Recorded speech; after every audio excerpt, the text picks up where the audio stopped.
Anyway, without further ado, over to you, Lisa. I hope Jeff made it back on the phone because he went to go and swap telephone handsets, so I hope he's back with us at this point. Jeff, here. are you with us? Yes! So, Jeff Mask, what I have here, as Nelson Mandela once said, it always seems impossible until it's done. And whether it's selling and speaking from the stage to thousands of domestic and international small business owners, or one-to-one leadership development and coaching, Jeff Mask has tapped into the secret of mastering the impossible. He's no stranger to impossible odds and consistently harnesses and builds the collective genius of those around him to make the impossible possible. Spend 5 seconds with Jeff and you'll wonder where all that energy could possibly come from and if it's for real. You judge for yourself when you hear him speak or see him lead people to the summit, or better yet, speak to those working alongside him. Jeff Mask, welcome. Thank you. I'm so happy to be here. How are you? Yeah, really good, apart from the fact that it's been torrential rain in the UK. I'm really, really good, really excited to have you on the show. Thank you. I'm very pleased and very excited as well, and there is not torrential rain in Arizona. I bet. You guys are probably melting. That's right, Jeff. You make us jealous. That's the problem with these shows. Every month we hear how wonderful the weather is out in Arizona, and usually we're looking out the window looking at rain. But that's the way it is. That's the way it is. I hang on to the fact in a couple of months' time, in November, at least we'll get back out to Arizona and feel some of the warmth over there. So anyway, thanks very much for coming on the show, Jeff. My pleasure. We've got some questions which we'd like to put to you, and if we have any questions from the audience, we'll try and fit those in as well. Lisa mentioned about your boundless energy, and I guess I'd like to start here really in terms of anybody who knows you, anybody who's met you knows that you've got an endless amount of energy, and it really does ooze out of you, and it's infectious as well, which is really good. But where do you actually keep getting that energy from day in, day out? I don't think I've ever seen you sort of flat and calm. So where do you get that energy from? Yeah, great question. It's a bit of a combination of, I think naturally, now I am an extrovert. Originally I was not, and we had all kinds of, it depends on how deep I want to go and how personal I want to get, but I can tell you as a child, I was awkward and frustrated and made fun of a lot. I was bullied a lot, and I had a rough go at it. I had a couple traumatic experiences as a kid, from falling and breaking my face and my teeth on a brick wall to other things that I was frustrated, and I was not loud and excitable and energetic.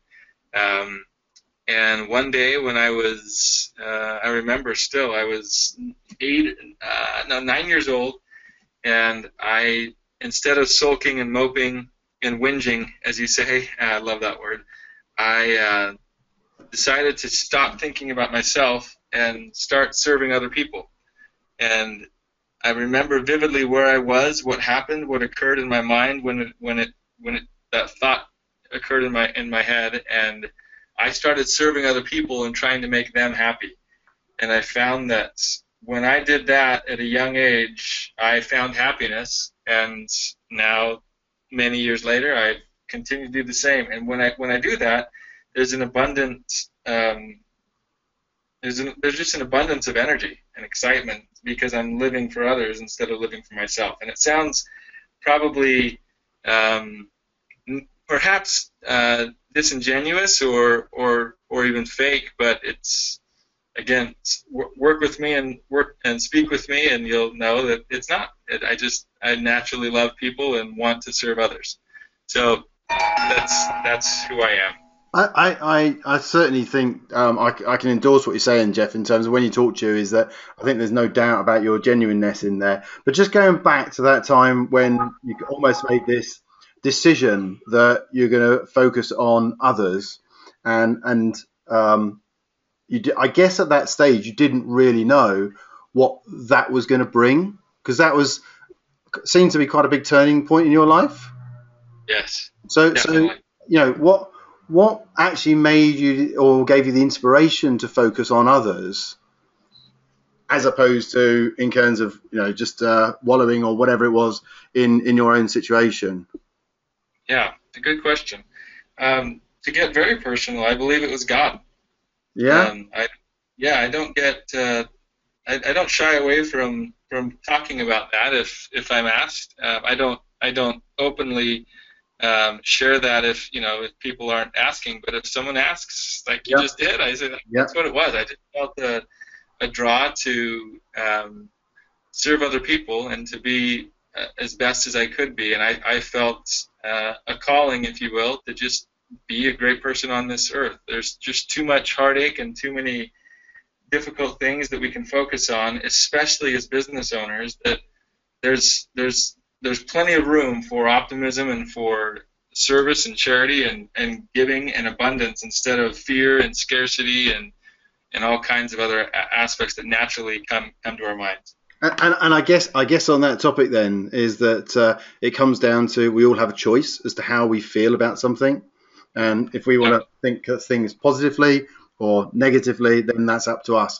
There's that old phrase of your glass is either half empty or half full, and if you're a half full person, then naturally you can have a more optimistic and outward looking type of approach to that. So thank you very much for sharing that with us, Jeff. That's really appreciated. Let's go. And I like to Go on, sorry. Real fast, I like to think of if you have a glass half empty or half full, how are you going to choose to look at it? I like to say, wow, I'm grateful I have a glass. Honestly, we just disregard that we even have a glass in the first place. I like that. I'm going to store that one away, Jeff. So just be grateful you have them. It's one of our buzzwords, isn't it? Being grateful for what you've got. I say it to my kids all the time is, can you stop complaining about what you don't have and start being grateful for all the great stuff that we do have? It's what you're focusing on. That's brilliant. That's one of my takeaways already. So thank you for that. Can I talk a little bit about your career with Infusionsoft? Is that I think you've been there since 2007, is that right? Correct. And I know that you're passionate about the company and the people who work there. Would you like to give us a little bit of insight in terms of perhaps one of the most significant challenges that you've had or you've had to deal with whilst working at Infusionsoft so far? You bet. It's a lot of fun. One challenge, interestingly, is sharing the same last name as our CEO, and just the perceived nepotism that can be there and the like. So when I started, I was very clear from the get-go that I was hired because I was a great worker and a great leader and had all the energy to serve and help and solve. And I knew that over time my results would speak much louder than my last name. Yeah. And they did. And so that was an initial challenge that we knew going into it that it would be there, but we faced that.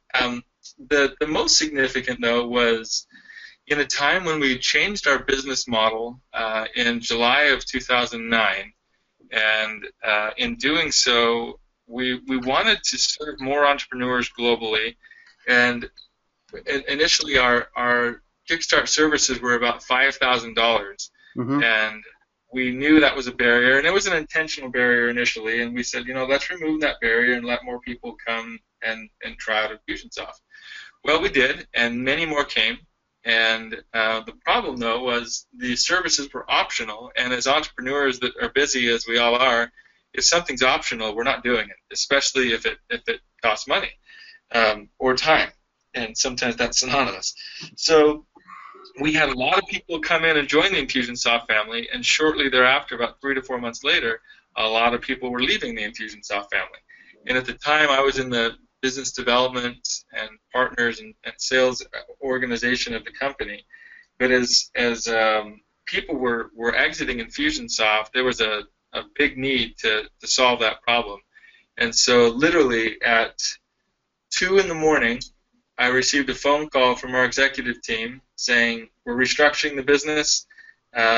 We have let go of your immediate supervisor, who was the VP of sales at the time, and I thought, so now you'll be the VP of sales. And I thought, well, that's going to be nerve-wracking. And instead they said, now we want you to switch teams and lead the getting started team and the retention team as of this morning at 8 a.m. So I thought, I don't know anything. I have no idea how to do that. Never done that before. So here we go. So admittedly, the first day or two, I was sulking, and I was just kind of in my own mind going, well, this isn't fair, and I didn't want to do this, and I didn't sign up for this. Yeah. And then what did I do again? Forgot myself and got to work and thought of others and had the most exhilarating ride, learned so much, grew so much, and understood what it really takes to wow customers and to set expectations correctly from the beginning and to deliver what we said we would deliver and to ensure that the entrepreneurial customers that we were signing up, our awesome small business owners, were getting value with Infusionsoft and were grateful when Infusionsoft would come every month to pay that bill versus frustrated. And the retention rate increased significantly from the beginning of 2010 until it took about 6 months, and we turned it and it became its healthiest ever. And all because we just dug in and figured out what does it take to serve customers the right way. So it was a significant challenge. Yeah, go ahead, Lisa. No, I was going to say it's interesting because that feeling that you have as the entrepreneurs have, which is like, hang on, I didn't sign up for this. This isn't what I thought my life was going to be. And everyone having to put on different hats and suddenly learn skill sets for the benefit of their company and ultimately the benefit of their customers. That feeling of I don't know what I'm doing and having to pull yourself together to step up and step into that role. Exactly. Is something that the entrepreneurs have to repeat and rinse over and over again. Daily. It's so true. You are so right. And I think the other... So what would you... Sorry, Dal, go ahead. All I was going to say was the other point in terms of, you mentioned the next day you had to step into a position, is that I noticed that with Infusionsoft as well. As far as people... decisions are concerned, once the decision's been made, the implementation of that is immediate. And I guess that seems to be continuous from when it happened to you and, throughout the organization. Do you think that's, a good business strategy to make those changes immediate and almost throwing people straight in the deep end, isn't it, really? Yes, great question. I think either way you do it, whether you do a slow transition or a fast transition, there are pros and cons. Both ways. We subscribe to the mindset of doing it faster than slower so that you can engage your heart and mind very quickly without, when you transition over time, it's tough to be really effective and focus all of your energy into the new initiative while still maintaining the existing or old initiative. And so we subscribe to the thought of transition quickly, go, and focus on the new situation. Now, the con of that is sometimes some follow-up and some closing the loop and tying a bow on things to make sure that current initiatives and projects and people sometimes aren't left by the wayside and forgotten. And so there's an art to transitioning quickly while not leaving so many balls in the air that everything drops. And so, yeah, I do believe in transitioning faster than slower while also being mindful and careful to take care of key initiatives that you're leaving to ensure that they're in the right hands and that they don't get dropped. Brilliant. 100%, having the control on it, being able to accelerate but still having everything in control rather than it going haywire, and making sure that you've got the right person in the right role and that they're happy and they understand what the expectations are of how they're expected to perform. Exactly. So what would you say has been in this massive journey that you and Infusionsoft have, not just in your life, but in the massive growth that Infusionsoft has experienced, what would you say has been the biggest weakness and how have you managed to overcome it? That's great. So to clarify, my biggest weakness or the company's biggest weakness? Confidence, did you say? I said... I'm clarifying, were you asking my biggest weakness? Yeah, what's your biggest weakness and how did you overcome it? Great. My biggest weakness was and is overambition, meaning what are my motives for accomplishing things? Being the youngest in my family of 6 children, in addition, working in essence for our CEO, who was my older brother, initially, I had some mindset issues I had to work with of being so ambitious and learning how to moderate that ambition to a healthy place. So that it was to serve others and not to look good, and not to preserve my own perception. Leave your ego at the door. Yes, exactly. And it's been great, and that's why that is one of our core values of checking our ego at the door to ensure it's always in check. We all have an ego, and that's okay. But it's understanding and recognizing that ego and learning how and when to check it promptly, so that we don't get in our own way or another's way of progression and advancing for the right things and the right reasons. Looking at the bigger picture rather than what's immediately in front of you and where you want to be. And yeah, 100%, I agree with that one. So you've worked with possibly up to thousands of small businesses over the years. Have you managed to identify the magic ingredient or the mix of what really makes a small business successful and what the hindrances are and what stops small businesses from growing? Definitely, yes. It has been thousands upon thousands that I've worked with personally and that we've worked with as a company. And yes, there is a magic ingredient. And when I share it, people kind of laugh. There are actually two. One in a personal regard and one in a professional and a business regard. Personally, it is your mindset. Understanding when the fear comes, recognizing when it comes, acknowledging it, replacing that fear with something that provides better energy, and then reciting that better energy initiative or thought aloud, and allowing yourself to get out of your head. And too commonly, the fear is just, it's palpable as a business owner. You don't know what I'm talking about until you are in those shoes. And anybody who's in those shoes right now listening is moving their head passionately up and down, nodding, saying yes. And people say you're crazy. People say, why did you leave your job? Or why didn't you ever get a quote-unquote real job? And so you already have those voices in your head, let alone your own voices. And it's tough, as you said earlier, Lisa, to have multiple hats and to think, I'm really good at this, but I'm rubbish at this, and I know that. And now what? And instead of beating yourself up over and over, how do you overcome that in your mind? And how do you partner with someone, or how do you find someone who can do some contract work with you, or what have you, to stay focused? So the mindset is key personally. Professionally, the magic wand is follow-up. Business owners, regardless of the industry, regardless of whether they're online or offline, all too often we overlook the power and the significance of follow-up, and specifically personalized, automated follow-up. And that is why we created Infusionsoft, one of the many reasons, to help an entrepreneur who is a 1 or 2 or 3 woman company who doesn't have the time or resources to appropriately follow up with prospects and customers, to automate that in a personalized way that literally scales them and scales their time. I think that's so right. That follow-up issue is so true. And the other thing I can really identify with, it's an easy question to ask a business owner in terms of how much business is actually being left behind by not following up. Yes. Or not necessarily. And often it's not just not following up with a networking contact or someone that's shown interest. It's you send out a quote to somebody, Right.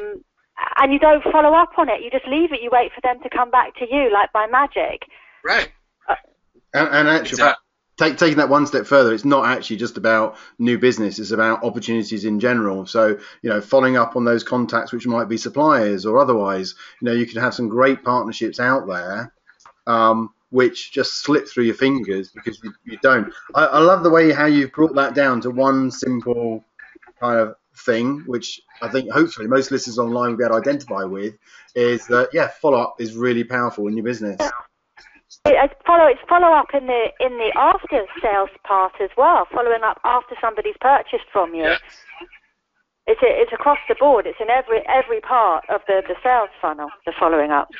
It is. And it's so simple that when people hear that, they kind of disregard and dismiss that principle without taking a hard look at it and saying, am I genuinely and consistently following up across the board, whether they're interested in what I have or whether they've said they want to purchase or whether they already purchased and I want to thank them. Do I follow up? Guaranteed, businesses can double, triple their revenues when you get a systemized follow-up system in place across each touch point in your funnel. It just happens over and over and over. But commonly we disregard it. 100%. It's like the laws of attraction, isn't it? If you're focusing on your customers and making sure you're following up on them, they're going to follow you back one way or another. Yep. Moving on a little bit and keeping with the theme of magic, on a very, very broad heading here, so you've got lots of scope, but it might be quite a hard question. If you had a magic wand, what would be the one thing that you would change? That Americans would finally get a clue about footy. Just kidding. Any particular team that we want to groan about? I couldn't resist. Sorry. I like watching the Premier League. I'm not a particular fan of anyone in the Premier League necessarily. I actually finally acquired a love for football or soccer, depending on where you are in the world, and let's just say football because that's what it is. Football's good. When I was in Argentina, and so I'm a big Messi fan, and I know many people are not, but that's okay.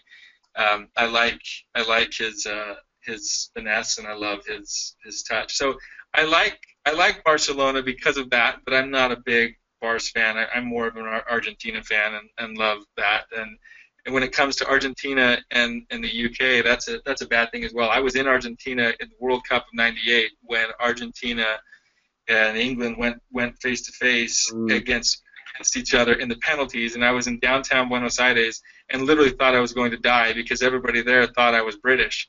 And when the penalties went back and forth, I swear to this day, Argentina won so that I could live. If Argentina lost, we would have. I may not be on this call right now. But it's on a serious note. I would say if I had a magic wand, the one thing I would change. Oh boy. At Infusionsoft, what I would change is our ability to deploy world-class software fast. Yeah. The complications behind the scenes and why it takes as long as it does are maddening for everybody, and they're real. The limitations and the domino effect that occurs when you release software it's a real issue. And if you go too fast, you can have buggy software and inconsistencies. If you go too slow, you get frustrated customers. And so, professionally at Infusionsoft, that would be my magic wand. Personally, it would be that we would have more selflessness and less selfishness in our lives. Yeah. Love that. Excellent. Thank you for that. Talking of people in our lives, and you being an entrepreneur and working with entrepreneurs, who do you find most inspirational as an entrepreneur? Yeah, without a doubt, Clayton Mask, my brother. And people would say, "Oh, well, it's because you're brothers." Well, on the same token, because we're brothers, I could very easily say not him. Yeah. Right? Because I know him personally from zero on, and from the get-go, growing up, he's always been an entrepreneur. I was always kind of his assistant on whether it were